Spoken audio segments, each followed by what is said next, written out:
Hello and welcome to No Rest for the Weekend, where we go behind the scenes and talk to the creators of independent entertainment. I'm Jason Godbey, and with me in the Rabbit Hole studio today, very special guest. If you've been following the show since the beginning, you will recognize her from the early episodes when she hosted the show and did our intros and outros, so I wouldn't have to feel like a schmuck talking to a camera. But she's also a wonderful person and a talented actor and a great partner to work with. My dear friend, Victoria Oliver. Welcome, Victoria. Thanks. Thank you for having me. Hey, welcome back to the Rabbit Hole, man. I'm excited to be back. It's been a while. You were here since the beginning, so you automatically get street cred just for, Ooh, I appreciate that. Just for being here. So I want to talk about different stuff. I want to talk to you a little bit about acting and particularly auditioning. You booked some great stuff recently we're going to talk about. I have been doing a little casting myself for a small project I'm not going to talk about, but I was horrified by some of the audition reels and things that I would get, and I want to talk a little bit about that. So, and like maybe a little bit about self-tapeable auditions and a little bit about reels and so forth, and how our actor listeners and watchers can kind of improve. Because, oh my God, are there so many bad ones? It's really bad. But anyway. Can be really bad. It can be really. It can be really good too, but. Can be kind of horrifying. Can be really bad. But without further ado, let's talk to you first about you. So as I ask all my guests, how did you get into acting? Well, what is your origin story, so to speak? I think my origin story started like most young actors, where I grew up doing theater. But I worked with a director, George Merritt. He's since passed away, but he was a really amazing Broadway actor, and he came and directed a show I was in when I was like 17, my senior year of high school, something like that. The formative years. Yes, the formative years. But his wife is a manager in New York, and so she came and saw the show and kind of spoke with me afterwards and was like, I would love to work with you. I want to sign you. So finish high school and then get to the city and we'll work together. So I finished school. I went to an arts boarding school. I got my education and then came up to the city for my undergrad and signed with her. And so that's kind of how I started my journey in New York. I was like 18 years old. Wow. And came up here and started working with her. So I kind of cheated my way in. A lot of actors, it's really hard to find representation. But I got just very lucky that she just stumbled upon me. I worked with her husband, and her late husband, enjoyed working with me, I suppose. And when you went to school, you kind of chose New York. You went to a college here. I went to a college here because of that. Like I applied. Okay, so I panicked in high school. I was at this arts boarding school, and so we were all like living there, applying to colleges together, auditioning for all of these theater programs. I applied to like 22 undergrad programs because I panicked. But it ended up being fine. You applied to every college. I applied to every college in New York City and also some in California, Boston, New Jersey, I don't know, all over the place. But knowing that I was going to be in New York, like I just applied to everything else just in case the world shattered and I didn't get in anywhere. But yeah, so I came to the city because of the manager that I was going to sign with, really.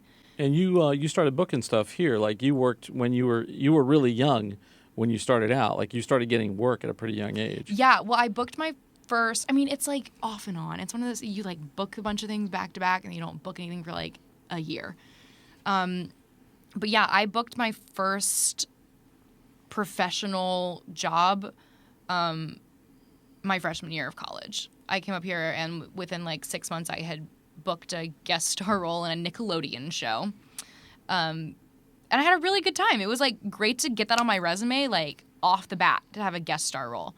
Because I had done nothing except for like short student films and like little indie things.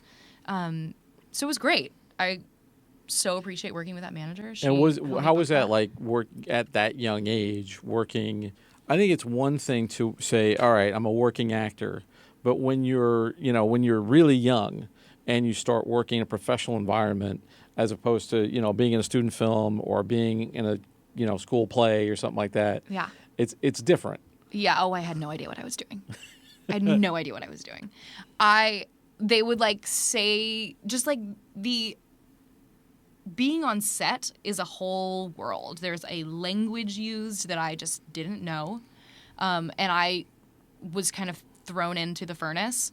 Luckily, the director I worked with on that episode was super kind and understood. And well, Nickelodeon, you probably worked with kids all the time. Right, it was Nickelodeon. Yeah. Like, the stars of the show, I mean, God, you know how it is. They were like 30 playing 16-year-olds, right. But still, they were young. They were young actors. But he was really nice. It was fun. I played an alien. Like, it was a good time. He was, like, very understanding of the fact that this was, like, my first professional job and helped me through everything. And I had a great time. It was really fun. I had mono when I shot it. I was so sick. But it was fun. Obviously, you've been working on and off since then. And, you know, but you had this, like, pedigree of sort of growing up in the business and growing up on television with and you know recently, and I think that's a big thing that happens too, because I've met some child actors. Like, we had a guy called Jesse Tendler who was on the show, and sweet guy, great guy, but he does everything now. He directs, he does script supervision, That's great. He does all this producing, but he started out as a kid actor on TV shows, and then when he grew up, he kind of found that you know, it's a whole different ball game.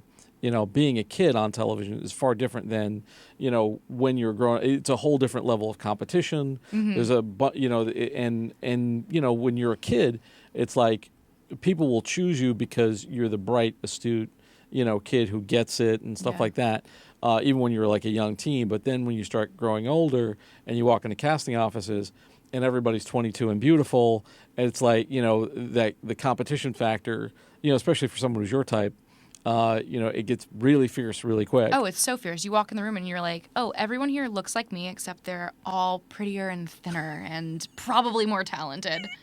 Yeah, I mean, I think everybody feels like Yeah, but maybe everyone feels that way. I think everybody feels well, and I think that's one of the things that people, you know, when you get into this business, is just kind of knowing who you are, what you're supposed to be, and you know, don't go out on everything, going out on the right things. Yeah, that's a big thing. Yeah. I think I wasted a lot of time, honestly, doing things that were absolutely not worth it. Now, you've done more television pretty recently. Last fall, you were on SVU, Law and Order SVU, which is I don't even know how to describe that show anymore. It's been on for eons, I think, at this point. I've been a fan of Law and Order SVU for years and years. The crazy stuff that has done on that show, I just, like, at one point, I saw an episode and I was thinking about the writers, and I was like, all right, are they just trying to put one over on the actors? Like, how are they getting them to say this stuff? Like, the line, my favorite line ever, I don't know if I've mentioned this on the show before, my favorite quote from SVU is Mariska Hargitay is, they've just discovered a dead body, and the guy's like chained to a wall or something. It's this very S&M kind of scene. And of course his wife discovers him, you know, and Hargitay says, I swear to God with a straight face to this woman, so why do you think the killer sodomized your husband with a banana? Oh my God. And then the woman, also with a straight face, says, well, he was allergic to bananas. I was like, these are the greatest actors in the world. I know, Mariska Hargitay is amazing. Like, how did she say that with a straight face? How do you not look at the sides of that? You know, what? Are you kidding? Oh my God! I don't think I've seen that episode. I've seen a lot. I don't think I've seen that one. It's burned into my brain. That's so funny. I will never forget it. Well, that's what I feel like. That when you're a really sick actor, if you can make dialogue like that work. And the way she makes it work is incredible, because she's been playing that part for, you know, like 15, 20 years, yeah, 21 years. They're 21 on their years, 21st season. Wow! So I was on the first episode of season 21. Wow, that's really cool. Yeah, it actually was really cool. So, they had like a viewing party for everyone. I ended up being able to go, but. So you were on that show now, and you were like you were on there for a couple of days, right? Yeah, and it was the second time I had been on it. I was cast in mid-season 20 as a bit part, and then I think I was. You were in a dead body. I wasn't a dead body, but I became a dead body. Oh. I was stabbed in the shower by a clown. I'm sorry, I just got out of the shower. And then I was stabbed by a clown. Only an actress with a straight face can say, I was stabbed in the shower by a clown. As I'm pulling a condom out of the medicine cabinet, there's a clown behind me, and he comes in, stabs me. It was a great time. I love Law and Order. Yeah, so talk to me a little bit about this experience where you were a victim. Yeah. Okay. So. So this episode actually was, I think, hits close to home for a lot of actors. It was.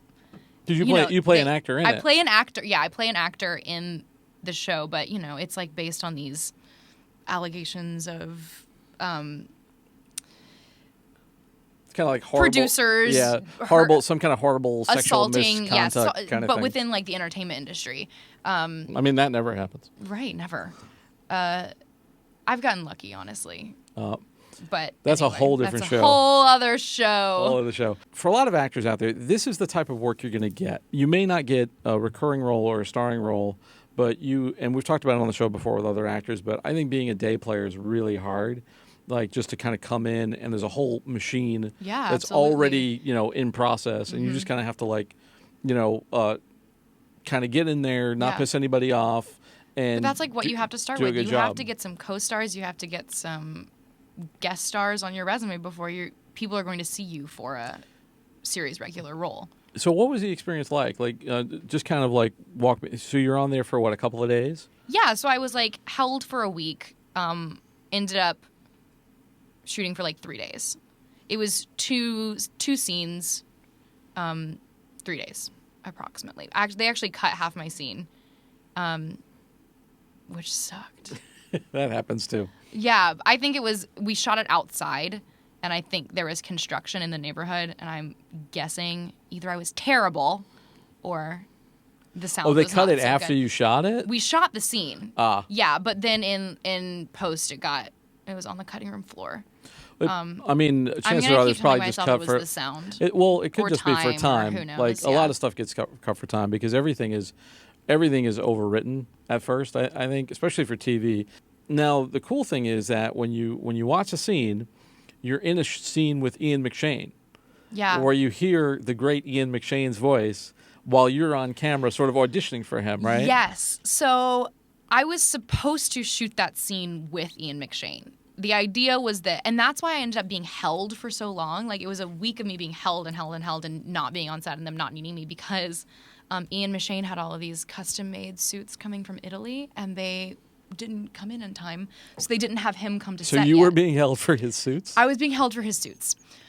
His suits are more important than I was, and that's what you get when you're a young actor trying to make a living. Absolutely.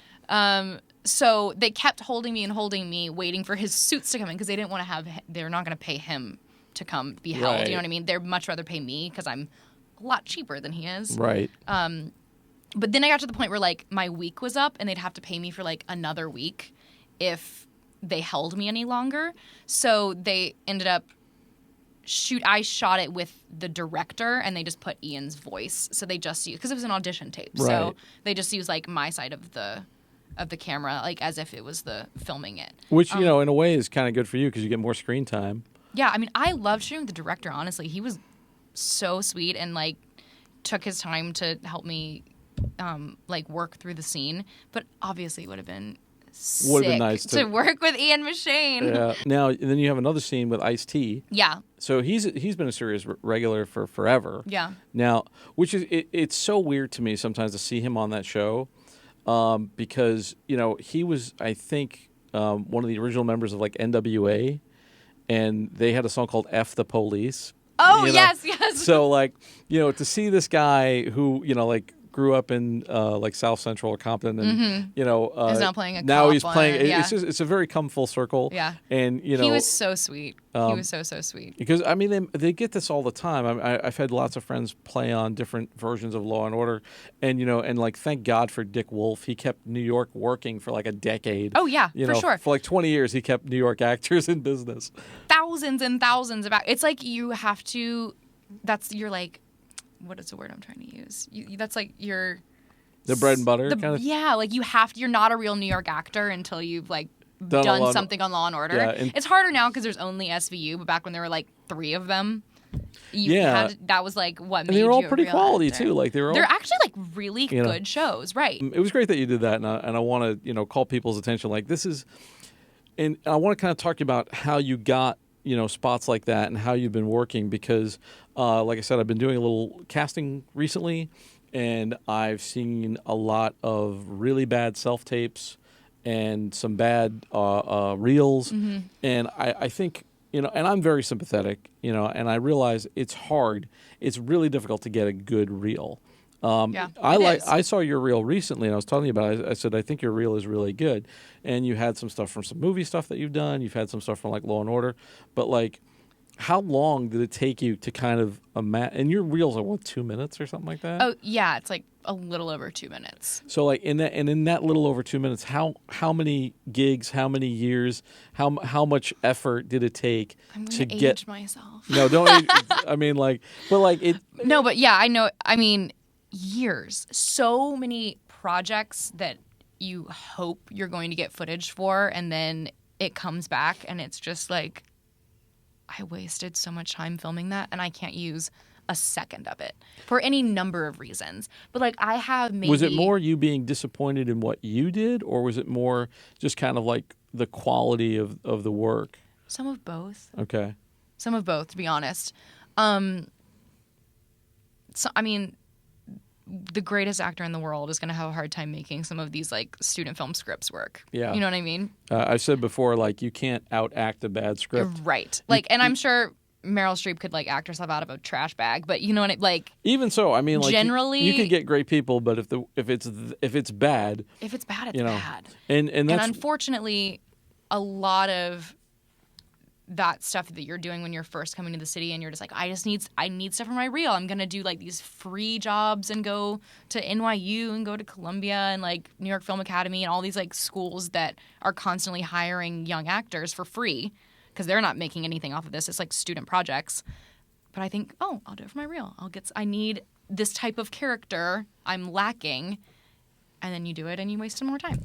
Yeah, I mean, I think it's really hard to do something, and well, it's hard to know if it's going to be quality first. Like you have to. It's very hard to know. You got to get like a really good like script reader palette going, and really great actors know how to choose projects for themselves. Mm-hmm. I think that's half of the battle. Yeah. Is just being able to choose something where you say, this is right for me, Yeah. or it's going to stretch me in a way that I haven't done before, or it's going to increase the amount of jobs that I could get. Yeah. Because when for you, it's like when you started out, you had like and I still see this too, like you have I think more dramatic roles on your reel than anything else. I do, yeah.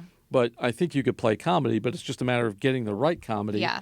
Like I finally got from a pilot I did recently, like not comic, but like a lighthearted kind of. Like, I wasn't necessarily super funny, but just, like, I had that atmosphere of, like, this could be a sitcom, The kind tone. of. The tone Yeah. was more lighthearted. A lot of mine is, like, very drama. As I'm opposed to crying being or the I'm- victim of a sex crime. Exactly. I think I'm crying in, like, 2 out of the 4 scenes in my reel, which is not maybe the best. But, yeah, so I, like, finally got that. And I was so excited that I got this. It's literally, like, 6 seconds long. But that's all you need.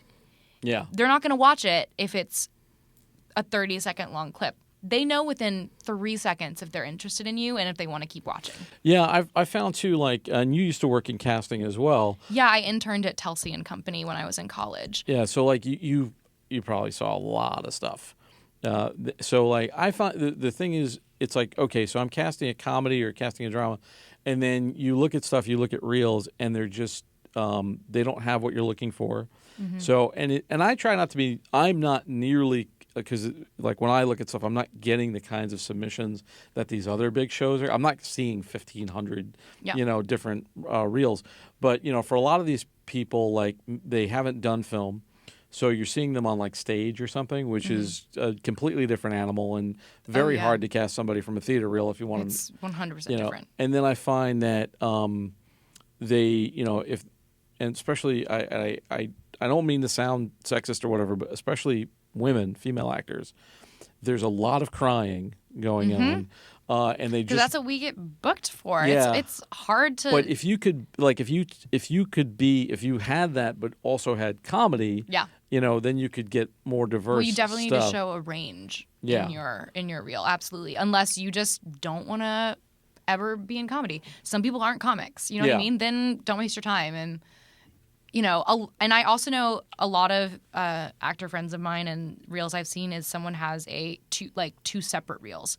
They have a drama reel and they have a comic reel. And I'm all about that too. I'm totally about that because if I'm submitting for SVU, you don't need to see me in like a sitcom kind of thing. You're gonna waste your time watching that. Or if I'm auditioning for an ABC Family show or whatever it's called now, there's a new name for it. ABC Freeform. Yeah, Freeform is now ABC Family is now Freeform. If I'm auditioning for like a Freeform, like the daughter of someone on whatever, they don't need to see me crying on SVU, Right? Because that's not really going to help them. The other thing that I've found too, and this is probably a whole other podcast, is the audition tapes that you get when you have people do self-tapes. Yeah. I usually have people do self-tapes first because it's just too expensive to bring people in, and you don't want to waste people's time. I love self-tapes. Do you feel like you're good at self-tapes? Have you gotten do you feel like you've gotten the skill down, or? I think I've gotten better at it. Yeah. I have an agent in North Carolina where I'm from, and so they submit me for things in the Southeast because I can work as a local down there, and I have housing and can commute to Georgia. There's so much stuff happening in Atlanta now. Oh yeah. So I self-tape probably more than I go in the room up here. I self-tape for stuff in sometimes in LA, but a lot of times in What do you do Atlanta. to prep for that? How much prep goes into the self-tape? Well, see, that was what I was not good at when I first started this, is because I wasn't like going into a room, it didn't feel as much like a big audition. And so I think I threw away a lot of auditions early on in my career. You didn't put the effort in. I didn't put the effort in because I was doing it in my living room, and I would I'd be half memorized and I totally screwed myself over for a lot of great roles early on because you have to treat it exactly like you were walking in the room of some huge, casting director in the city. So prepare exactly the same, be totally off book, do your hair, do your makeup, look nice.